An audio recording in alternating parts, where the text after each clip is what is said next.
በስመ አብ ወወልድ ወመንፈስ ቅዱስ አሃዱ አምላክ አሜን። የተወደዳችሁ የልዑል እግዚአብሔር ቤተሰቦች የእናታችን የቅድስት ድንግል ማርያም የአስራት የቃል ኪዳን የበረከት ልጆች የጻድቃን የሰማዕታት ወዳጆች በወደደንና ባፈቀረን በልዑል እግዚአብሔር ፍጹም ሰላም እላችኋለሁ። እንደምን ዋላችሁ? እንደምን ለይሳ ደረሳችሁ? አሜን። እንደ ኃጢአታችንና እንደ በደላችን ብዛት ሳይሆን እንደ ምሕረትና እንደ ቸርነቱ ተመልክቶ እስከ ሰዓት ያደረሰን የአባቶቻችን አምላክ ልዑል እግዚአብሔር ስሙ የተመሰገነ ይሁንልን። እርሱን ጠርተን እርሷን የማንተዋት ንጽሕተ ንጹሐን ቅድስተ ቅዱሳን ቅድስት እናታችን ድንግል ማርያም ዘላለማዊ ስሟ የተመሰገነ ይሁንልን። እንግዲህ እንደ እግዚአብሔር አምላካችን መልካምና በጎ ፍቃድ ዛሬ የምንማማረው ሰኔ 21 ቀን ሰኔ ጎልጎታ እያልን የእናታችን የእመቤታችን የቅድስት ድንግል ማርያምን ዓመታዊ ክብረ በዓል በታላቅ ድምቀት እናከብራለን። ይህንን ክብረ በዓል ስለምንድን ነው የምናከብረው? በዚህ ዕለት ምን የተደረገበት ዕለት ስለሆነ ነው የሚለውን እንደ እግዚአብሔር አምላካችን መልካምና በጎ ፍቃድ ዛሬ አጥር አድርገን እንማማራለን። እንግዲህ የሚያስተምረን እግዚአብሔር ነው፣ የሚመክረን እግዚአብሔር ነው፣ የሚገስጸን እግዚአብሔር ነው። እርሱ በመካከላችን ተገኝቶ የጎደለውን አሟልቶ የተጣመመውን አቃንቶ በአፈ መላእክት አርሞ ያስተምረን ይመክረን ይገስጸን ዘንድ የእርሱ መልካምና በጎ ፍቃዱ ይሁንልን።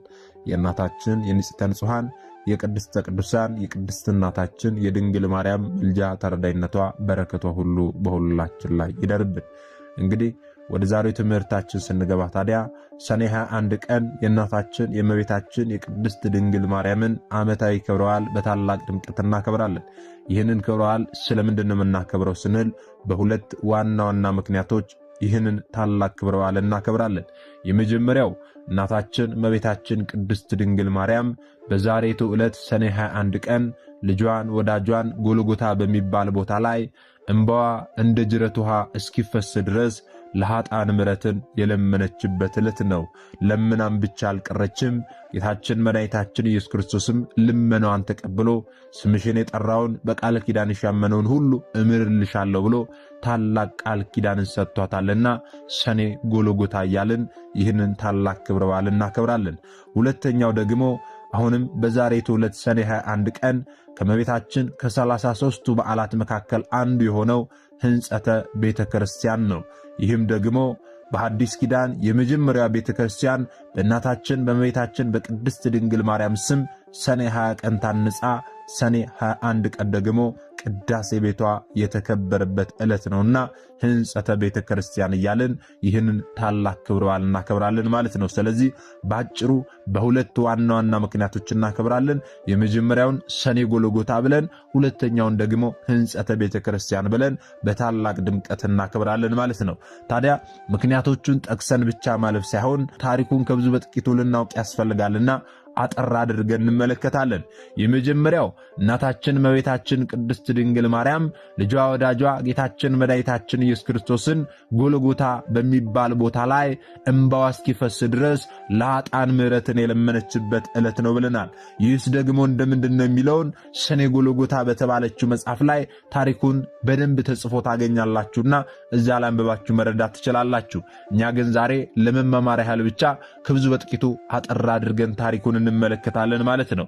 ታዲያ እናታችን እመቤታችን ቅድስት ድንግል ማርያም በጎልጎታ ይሁም ደግሞ የጌታችን መድኃኒታችን የኢየሱስ ክርስቶስ መካነ መቃብር በሚሆን ቦታ ላይ ጌታችን መድኃኒታችን ኢየሱስ ክርስቶስን እንዲህ ስትል ለምነዋለች ማለት ነው። ምን ብላ ለምነችው ስንል ልጄ ወዳጄ ጌታዬ አምላኬ ሆይ ንጉሴ ኢየሱስ ክርስቶስ ሆይ ሰውን ለማዳን ስትል በፈቃድ ከኔ ተወልደ ጡቶቼን ጠብተ በግዕዘ ሕፃናት ብታድግ ሰማይና ምድር አይችሉህም እኮ የዓለም ዳርቻዎች አይወስኑህም፣ ሊሸከሙህም አይችሉም። ቀላያት አብርህት ከጥልቀታቸው የተነሳ የክረምት ማዕበልን በፍኝህ አይመሉም። ኃይላት መላእክት ቢሆኑ ወደ አንተ ሊቀርቡ አይችሉም። አቤቱ እኔ እናትህ ግን በማኅፀኔ 9 ወር ከ5 ቀን ተሸክሜሃለሁና ጡቶቼንም እንዲሁ አጥብቻለሁና የኔን ጡቶች እየጠባህ አድገሃልና አቤቱ ጌታዬ ሆይ ለምንሃለሁ፣ ማልድሃለሁ። ሄሮድስ በምቀኝነት ሊገድል በፈለገ ጊዜ አንተን በጀርባ አዝዬ 3 ዓመት ከምንፈቅ ከአንድ አገር ወደ አንድ ሀገር ተሰድጃለሁና አቤቱ ጌታዬና አምላኬ ኢየሱስ ክርስቶስ ሆይ ጸሎቴን ልመናዬን ስማኝ። አቤቱ ማኅፀኔን ዓለም አድርገ 9 ወር ከ5 ቀን የተሸከምኩህን አቤቱ በቁርና በብርድ ወራት በቤተልሔም ከኔ መወለድክን አስብ እያለች እናታችን እመቤታችን ቅድስት ድንግል ማርያም ልጇን ትማጸኖ ጀመረ። ወገኖቼ ልጄ ወዳጄ ሆይ ሰማይና ምድር ሊወስኑ የማይቻላቸው አንተን 9 ወር ከ5 ቀን በተሸከመች ማኅፀኔ ቃል ኪዳን ትገባልኝ ዘንድ ለምንሃለው። ልጄ ወዳጄ ሆይ ከርጉም ሄሮድስ ፊት ሸሽተን ወደ ግብፅ አካባቢ እስክንደርስ ድረስ በደረሰብኝ ረሃብና ጥም ቃል ኪዳን ትገባልኝ ዘንድ እለምንሃለው እያለች እናታችን እመቤታችን ቅድስት ድንግል ማርያም ልጇ ወዳጇን ትማጸነው ጀመረ። በዚህ ተማጽኖ ውስጥ ታዲያ የመላእክትንም ስም እየጠራች ጌታችን መድኃኒታችን ኢየሱስ ክርስቶስ ጸሎቷን ልመናዋን ሁሉ ይሰማት ዘንድ ትማጸነው ጀመረ። ልጄ ወዳጄ ሆይ መላከ ምክር በሆነ በቅዱስ ሚካኤል አንተን በክብር እወልድ ዘንድ የመወለድክን ዜና ወይም ደግሞ ምስራች በነገረኝ በቅዱስ ገብርኤል ቃል ኪዳን ተገባልኝ ዘንድ እማልድሃለሁ እያለች እመቤታችን ቅድስት ድንግል ማርያም በጎልጎታ ትማጸነው ጀመረ። የመላእክትን ስም እየጠራች 9 ወር ከ5 ቀን በማኅፀኗ እንዳደረ እየጠቀሰች የደረሰባትን ረሃብና መከራ ጥም ከእርሱ ጋር በተሰደደችበት ጊዜ የደረሰባትን ነገር ሁሉ እየጠቀሰች ትማጸን ጀመረ። ወገኖቼ ጌታችን መድኃኒታችን ኢየሱስ ክርስቶስም በዚያ በመከራ ወቅት ላይ የደረሰበትን ሕማምና መከራም እየጠቀሰች ትማጸነው ጀመረ። ልጄ ወዳጄ ሆይ በተሸነከሩት እጆችህና እግሮች በቅዱስ ሥጋህና በክቡር ደም ቃል ኪዳን ትገባልኝ ዘንድ ለምንሃለሁ እያለች አዎ ሳዶር፣ አላዶር፣ ዳናት፣ አዴራ፣ ሮዳስ በተባሉ በአምስቱ ቅንዋተ መስቀል እለምንሃለሁ ልጄ ወዳጄ ሆይ ጸሎቴን ልመናዬን ስማኝ ያለች እመቤታችን ቅድስት ድንግል ማርያም አዎ ትማጸነው ዘንድ ጀመረ። ወገኖቼ ታዲያ ከማርና ከወተት ይልቅ ስሟ ጣፋጭ የሆነው የአምላክ እናት ወላዲተ አምላክ ድንግል ማርያም ይህንን ሁሉ ጸሎት ከጸለየች በኋላ ይህንን ሁሉ ልመና ካቀረበች በኋላ ምድር ተነዋወጠች። ድንጋዮች ወይም አለቶች ተሰነጣጠቁ። መቃብራትና የተዘጉ በሮችም ተከፋፈቱ። በዚህ ጊዜ 99 ነገደ መላእክት ከአለቆቻቸው ጋር ከሰማይ ወርደው በግራና በቀኝ ቆሙ። ጌታችን መድኃኒታችን ኢየሱስ ክርስቶስም ከፀሐይና ከጨረቃ 7 እጅ የሚያበራ 4ቱ ብርሃናት ከፊቱና ከኋላው እያበሩ እልፍ አላፍ መላእክትን አስከትሎ እመቤታችን ቅድስት ድንግል ማርያም ወዳለችበት ስፍራ መጣ፣ ከሰማይ ወረደ። እመቤታችን ቅድስት ድንግል ማርያምም ይህንን ሁሉ ባየች ጊዜ ልጇን ወዳጇን በታላቅ ግርማ ሞገስ አይተዋለችና እጅጉን ፈጽማ አደነቀች። ወገኖቼ ጌታችን መድኃኒታችን ኢየሱስ ክርስቶስም እናቱ ማርያምን ይህ ምን ያስደንቅሻል? 9 ወር ከ5 ቀን በማኅፀንሽ የተሸከምሽኝ አይደለሁም ምን አላት። እመቤታችን ቅድስት ድንግል ማርያምም ታዲያ እንዲህ ስትል መለሰችለት፣ ቀድሞ በዚህ አኳኋን አላየውህም። የሰውን ሥጋ ለብሰ በግዘፈ ሥጋ በማኅፀን የተሸከምኩ እንጂ በዚህ አኳኋን አላየውህም። ዛሬ ግን እጅግ በሚያስደነግጥና በሚያስፈራ በመለኮት ግርማ አየውህ አለችው። ጌታችን መድኃኒታችን ኢየሱስ ክርስቶስም መልሶ እንዲህ አላት፣ እናቴ ወላጄ ሆይ 9 ወር ከ5 ቀን በማኅፀንሽ የተሸከምሽኝ ከማርና ከስኳር ይልቅ የሚጣፍጥ ከበረዶ የነጻ ከገነት ፈሳሽ ውሃም ንጹሕ የሆነ ጡት ያጠባሽኝ እናቴ ማርያም ሆይ ምን ላደርግልሽ ትወጃለሽ? እነሆ የለመንሽኝን ሁሉ ፈጽምልሻለሁ። ምን እንድፈጽምልሽ ትፈልጊያለሽ? እነሆ ንገርኝ፣ ምን ላደርግልሽ አላት። በዚህ ጊዜ እናታችን ቅድስት ድንግል ማርያም እንዲያደርግላት የምትፈልገውን ነገር ሁሉ መናገር ጀመረች። ወገኖቼ ልጄ ወዳጄ ጌታ ኢየሱስ ክርስቶስ ሆይ ተስፋዬ አምባዬ መጠጊያ አንተ ነህ። እምነቴም ባንተ ላይ ነው። ገና በእናቴ ማኅፀን ሳለሁ አንተ ጠበቅከኝ፣ አነጻኸኝም። ለሁል ጊዜም መታሰቢያዬና አለኝታዬ አንተ ነህ። በኋለኛውም ዘመን ትንቢቱ ሲፈጸም ሰዓቱ ሲደርስ በአንተ ፍቃድ በአባትህም ፍቃድ ማያዊ በሚሆን በመንፈስ ቅዱስም ፍቃድ ከኔ ተወልደሃልና ዛሬ ጸሎቴንና ልመናዬን ስማኝ፣ የአንደበቴንም ቃል አድምጥ። እኔ ወላጅ እናት ማርያም የምነግርህን ሁሉ መታሰቢያን ስለሚያደርጉ በስሜም ስለሚማጸኑ፣ አዎ በስሜም ቤተ ክርስቲያን ስለሚሰሩ አንተ የብርሃን ማኅደር አዘጋጅላቸው። አቤቱ ስለ ስሜ የታረዘውን ያለበሰ በሰው እጅ ያልተሠራ ዕጹብ ድንቅ የሆነውን የማይጠፋውን የማያረጀውን እውነተኛውን ልብስ አልብሰው። አቤቱ ስለ እኔ ስም በሽተኞችን የጎበኘውን የጠየቀውን በቸርነትህና በይቅርታ ጎብኘው። አቤቱ ስለ ስሜም ብሎ ለተራበ ያበላውን የሕይወት እንጀራ አብላው። ሰማያዊ በሆነ ማዕድህ አስቀምጠው። ለተጠማ ያጠጣውንም በኤዶም ገነት ከሚፈሰው የሕይወት ውሃ አጠጣው። አቤቱ በእኔ ስም ያዘነውን ያረጋጋ፣ ነፍሱ ከሥጋው በምትለይበት ጊዜ አጽናናው። ያዘነውንና የተከዘውንም ያስደሰተና ያጽናና። ስለ ስሜ ብለህ አስደስተው። ዕድል ፈንታውን በዚህ ዓለም ሳሉ አንተን በምግባር በሃይማኖት ደስ ካሰኙ ቅዱሳኖች ጋር አድርገዋለች። አቤቱ ምስጋናዬን የሚናገሩትን መጻሕፍት የጻፈ ያጻፈ በእኔ ስምም የጸለየ ሰማያዊ በሆነ አምደ ብርሃን ስሙን ጻፈው። በሰው ልብም ያልታሰበውን ዓይን ያላየውን ጆሮ ያልሰማውን መልካሙን ዋጋ ክፈለው አሰማዋለች። አቤቱ በስሜ የሚያምኑ ሁሉ ከሲኦል ሞት ነፃ የወጡ የሆኑ ዘንድ ለምንሃለሁ፣ ማለድሃለሁ።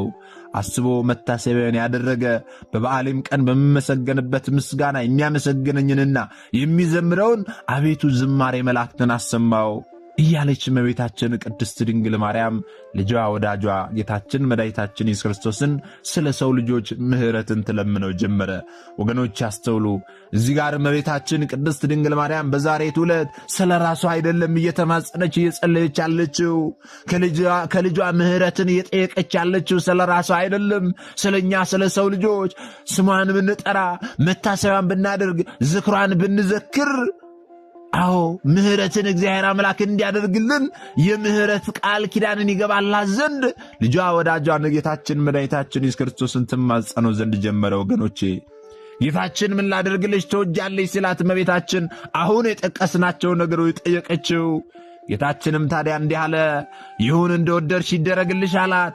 በአንቺ ስም ቤተ ክርስቲያን ያሳነጸ የብርሃን ቦታ አዘጋጅለታለሁ፣ በመንግሥተ ሰማያትም ንጹሕ ማደሪያን እሰጠዋለሁ አላት።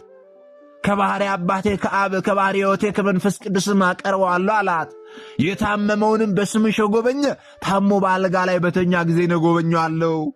ከዚህ ከሚያልፈው ዓለም ወደማያልፈው ዓለም በሞት በተለዩ ጊዜም መሪ የሆነ የሞትን ጽዋ አላጠጣውም። ወደ መንግሥተ ሰማያት እስኪገባ ድረስ አልለየውም። ርኩሳት መናፍስት በተከራከሩት ጊዜ እኔ ጠበቃ እሆነዋለሁ አላት። በችግሩም ጊዜ ረዳት እሆነዋለሁ አላት። ዳግመኛም በስምሽ ለታረዘ ለተራቆተ ያለበሰ በሰው እጅ ያልተፈተለና ያልተሰራ ኅብሩ ዕጹብ ድንቅ የሆነ የሕይወት ልብስን ያለብሰዋለሁ። የማይጦልግ የማይጠፋ የሕይወት አክሊልም አቀዳጀዋለሁ። ስለ አንቺ ብሎ ከዕለት ጉርሱ ለተራበ ያበላ ምድራዊ አይደለ ሰማያዊ የሆነ የሕይወት እንጀራን አበላዋለሁ። ለተጠማ ያጠጣ ከማር ከስኳር የሚጣፍጥ ከወተት እጅግን ነጭ የሆነ ከኤዶም ገነት ከሚፈሰው የሕይወት ውሃ እኔ አጠጣዋለሁ። በስምሽ ያዘነውን ያረጋጋ፣ ሐዘንና ችግር በደረሰበት ጊዜ እኔ ያረጋጋዋለሁ። በልቡ ያዘነውን የተከዘውን ያስደስተውን ስለ ስምሽ ብዬ በሰማያዊ አባቴ ፊት ደስ አሰኘዋለሁ። የምስጋናሽንም መጽሐፍ የጻፈ ያጻፈ እኔ በሕይወት መጽሐፍ ስሙን እጽፈዋለሁ። ስለ አንቺ መብራት፣ ዘይት፣ ዕጣንም ለቤተ ክርስቲያን መባ የሰጠ እኔ ከፀሐይ ከጨረቃ ይልቅ 7 እጅ የሚያበራ መብራት በመንግሥተ ሰማያት አበራለታለሁ። ንጹሐ መዓዛ ዕጣንም ለሰጠ መዓዛውን ሽታውን እንደ መላእክት መዓዛ አደርገዋለሁ። ሴት ወይም ደግሞ ወንድ ልጁን በአንቺ ስም የሰየመውን በምድራውያን ሰዎችና በሰማያውያን መላእክት ዘንድ ከፍ ከፍ ያለ ሞገስን እሰጠዋለሁ አላት። እመቤታችን ቅድስት ድንግል ማርያም ልጇ ወዳጇን ጻድቃን ሰማዕታትን መላእክትን ሁሉ እየጠራች ጸሎቴን ልመናዬን ትቀበለኝ ዘንድ ስማኝ እያለች እንደተማጸነችው ሁሉ ጌታችንም ደግሞ ወርዶ ልመናዋን ሁሉ ከተቀበላት በኋላ እርሱም ደግሞ እርሷ እየጠራች የተማጸነቻቸውን መላእክትን እየጠራ ቃል ኪዳንን ገባላት። መልአከ ምክሬ በሆነ በቅዱስ ሚካኤል የመወለዴን ዜና ባበሰረ በቅዱስ ገብርኤል ቃል ኪዳን ገባውልሽ። ክንፋቸው 6 በሆነ ምሉዓነ አዕይንት በሆኑ መንበሬን በሚሸከሙ 4 እንስሳ ወይም ኪሩቤል ቃል ኪዳን ገባውልሽ። አኗኗሬን በአንድነት ቅዱስ ቅዱስ እያሉ እያመሰግኑ መንበሬን በሚያጥኑ በ24ቱ ካህናተ ሰማይ ቃል ኪዳን ገባውልሽ። እልፍ ሆነው በቀኝ በሚቆሙ እልፍ ሆነው በግራ በሚቆሙ እንዲሁም ደግሞ በኋላም በሚቆሙ እልፍ ሆነው በፊቴ በሚቆሙ መላእክት ቃል ኪዳን ገባሁልሽ። በእልፍ አላፋት ብዙ በሚሆኑ ትጉሃን መላእክት ቃል ኪዳን ገባውልሽ ብሎ ጌታችን መድኃኒታችን ኢየሱስ ክርስቶስ ቃል ኪዳን ገባላት። ጌታችን መድኃኒታችን ኢየሱስ ክርስቶስ በማይታበል ቃሉ ለሰው ልጆች ሁሉ ዛሬ የምህረት ቃል ኪዳንን ለእናታችን ለእመቤታችን ለቅድስት ድንግል ማርያም ገብቶላታል። ወገኖቼ እመቤታችን ቅድስት ድንግል ማርያም ዛሬ ሰኔ 21 ቀን ሰኔ ጎልጎታ በተባለ በጌታችን በመድኃኒታችን በኢየሱስ ክርስቶስ ከርሰ መቃብር ላይ ሆና ልጇ ወዳጇ ጌታችን መድኃኒታችን ኢየሱስ ክርስቶስን ተማጸነችው። እርሱም ደግሞ በማይታበል ቃሉ ጸሎቷ ልመናዋን ሁሉ ተቀብሎ የለመነችውን ልመና ሁሉ እፈጽምልሻለሁ ብሎ ቃል ኪዳንን ገብቶላታል። ወገኖቼ ይህንን ቃል ኪዳን ከሰጣት በኋላ ጌታችን በታላቅ ምስጋና ወደ ሰማይ አረገ። እርሷም እግዚአብሔርን እያመሰገነች ወደ ቤቷ ተመለሰች። ስለዚህ ዛሬ እመቤታችን ቅድስት ድንግል ማርያም ለሰው ልጆች ሁሉ ምሕረትን የለመነችበት ጌታችንም ደግሞ ቃል ኪዳንን የገባባት ዕለት ነው። እኛም ታዲያ በዛሬቱ ዕለት ሰኔ 21 ቀን እመቤታችን ቅድስት ድንግል ማርያም ልንማጸን ያስፈልጋል። ወገኖቼ ዛሬ እመቤታችን ቅድስት ድንግል ማርያም ልጇን እንዴት ብላ እንደጠየቀችው ልጇ እንዴት ብሎ ቃል ኪዳን እንደገባላት ለመማማሪያ ያላነሳን እንጂ ሙሉ ታሪኩን ሰኔ ጎልጎታ የተባለችው የጸሎት መጽሐፍ ላይ ሙሉን ታገኛላችሁ። በዚህ ዕለት ወገኖቼ ሰኔ ጎልጎታ የተሰኘችውን ጸሎት ሁላችሁም ልትጸልዩ ያስፈልጋል። ስለዚህ የመጀመሪያው ሰኔ ጎልጎታ በተባለ ቦታ ላይ እመቤታችን ቅድስት ድንግል ማርያም ለኃጥአን ሁሉ ምሕረትን የለመነችበት ዕለት ነውና ሰኔ ጎልጎታ ብለን ይህንን ታላቅ ክብረ በዓል እናከብራለን። ወደ ሁለተኛው ምክንያት ስንገባ ደግሞ በሐዲስ ኪዳን የመጀመሪያው ቤተክርስቲያን በአምላክ እናት ስም ሰኔ 20 ቀን ታነጻ ሰኔ 21 ቀን ደግሞ ቅዳሴ ቤቷ የከበረበት ዕለት ነው ብለናል። ይህም ደግሞ ሕንጸተ ቤተክርስቲያን ብለን የምናከብረው ማለት ነው። ይህስ ደግሞ ጥንተ ታሪኩ እንደምንድነው ስንል ለስም አጠራሩ ጌትነት ይሁንና አምላካችን መድኃኒታችን ኢየሱስ ክርስቶስ ደቀ መዛሙርቱን አሕዛብን ሁሉ ሂዱና አስተምሩ ባላቸው ቃል መሠረት ሐዋርያት በወንጌል ያርሷት ዘንድ ይህችን ዓለም ዕጣ ተከፋፍለዋታል። የሰው ልጅ ድህነቱ የሚፈጽመው ቅዱስ ሥጋውንና ክቡር ደሙን ሲቀበል ነውና በዚህ በዮሐንስ ወንጌል ምዕራፍ 6 ቁጥር 56 ላይ ስንመለከት እንደምናገኘው ቅዱሳን ሐዋርያት ቁርባንን በተመረጡ ቦታዎች ቤት እያዘጋጁ ቀድሰው ያቆርቡ ነበረ። በመጀመሪያ በጽርሐ ጽዮን ቀጥሎም ደግሞ በተለያዩ ሰዎች ቤት እንዲሁ ይከናወን ነበረ። ለጸሎት ሥራ ደግሞ አንዳንዴ ምኵራበ አይሁድን ይጠቀሙ ነበረ።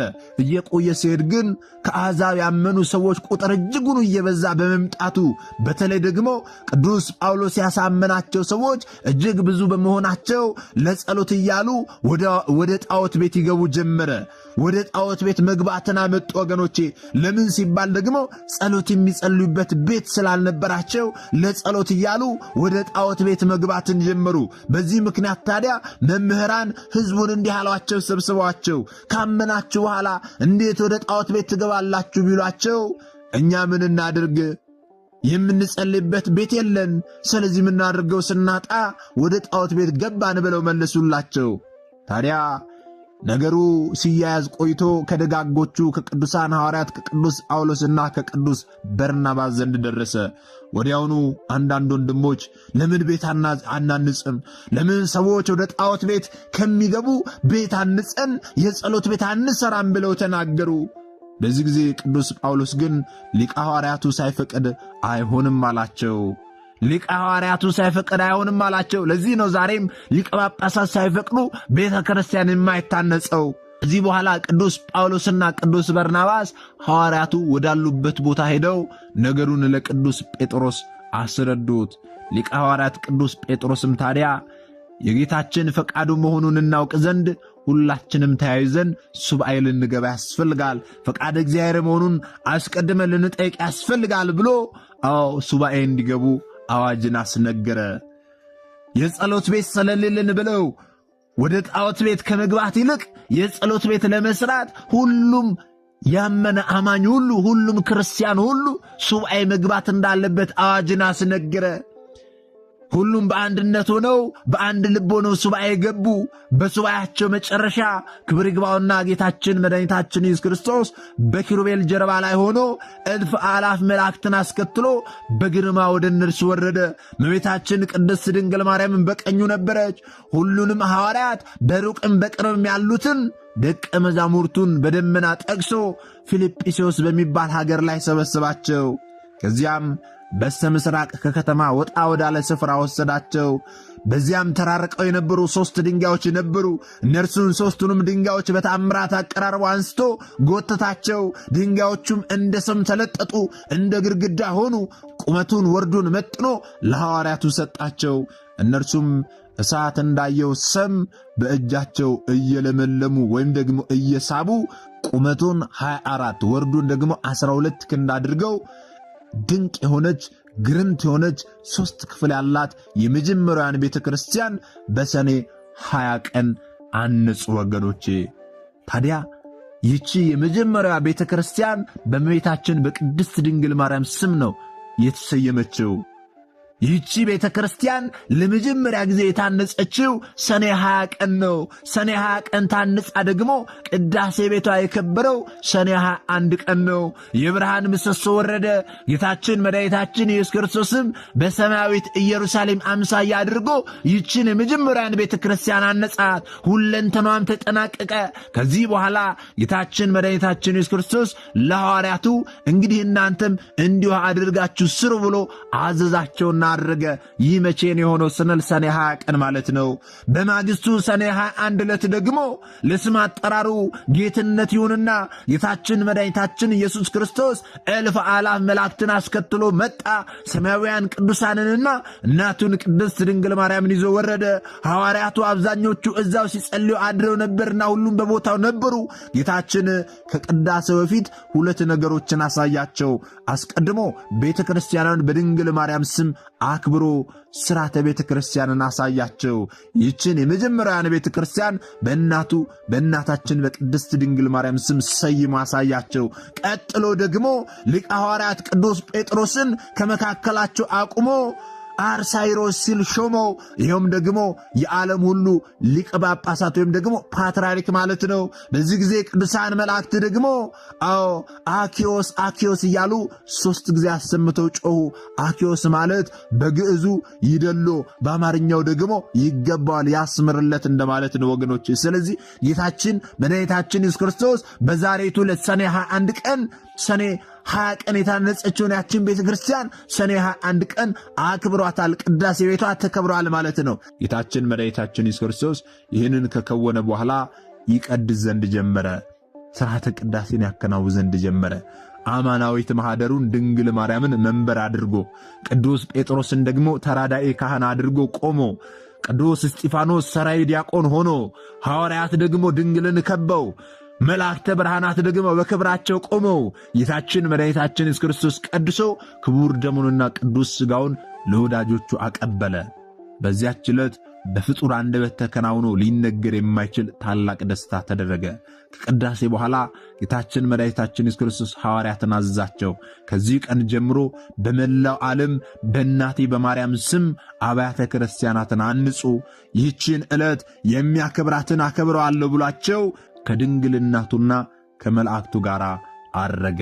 ስለዚህ ዛሬ የምናከብረው ሰኔ 21ን በ2 ዋና ዋና ምክንያቶች ነው። የመጀመሪያው ሰኔ ጎልጎታ ነው ብለናል። ሁለተኛው ደግሞ ሕንጸተ ቤተ ክርስቲያን ነው ብለናል። ይህንን ሕንጸተ ቤተ ክርስቲያንን ከየት ነው የምናገኘው ስንል ስንክሳር ሰኔ 20ና ሰኔ 21 ስትመለከቱ ታገኛላችሁ። የሰኔ ጎልጎታን የት ነው የምናገኘው ስንል ደግሞ ሰኔ ጎልጎታ የምትሰኘው የጸሎት መጽሐፍ ላይ ታገኛላችሁ ማለት ነው። ስለዚህ እነዚህን መጽሐፍታት አንብባችሁ ዛሬ ሰኔ 21 ቀን የእናታችን የእመቤታችን የቅድስት ድንግል ማርያም ዓመታዊ ክብረ በዓል ስለምን እንደሚከበር አንብባችሁ መረዳት ትችላላችሁ ማለት ነው።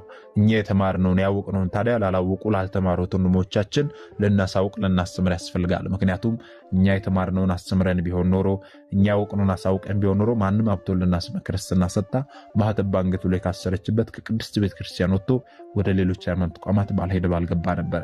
ነገር ግን እኛ የተማርነውን ስለማናስተምር ያወቅነውን ስለማናሳውቅ ብዙቶቻችን ወንድሞቻችን እየሳቱ ነው ያሉትና የሳቱትንም ለመመለስ ያሉትንም ለማጽናት አሁን ላይ የተማርነውን ወደፊትም የምንማረውን የቤተ ክርስቲያናችን አስተምሮ ልናስተምር ያስፈልጋል ማለት ነው። ይህን እንድናደርግ ደግሞ እርሱ አምላካችን መድኃኒታችን ኢየሱስ ክርስቶስ ሁላችንንም ይርዳን። የሰማነውንም በዝነ ልቦናችን ያሳድርብን።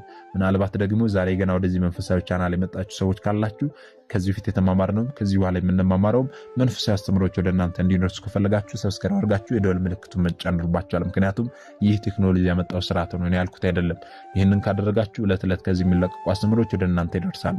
ይህንን ካላደረጋችሁ ደግሞ ዛሬ እንዳጋጣሚ ይህንን አስተምሮ ሰምታችሁ ሊሆን ይችላል፣ በቀጣይ ከዚህ የሚለቀቁ አስተምሮች ወደ እናንተ አይደርሱም ማለት ነው። ስለዚህ ወደ እናንተ እንዲደርሱ ከፈለጋችሁ ሰብስክራይብ አድርጋችሁ የደወል ምልክቱን መጫን ይኖርባችኋል ማለት ነው።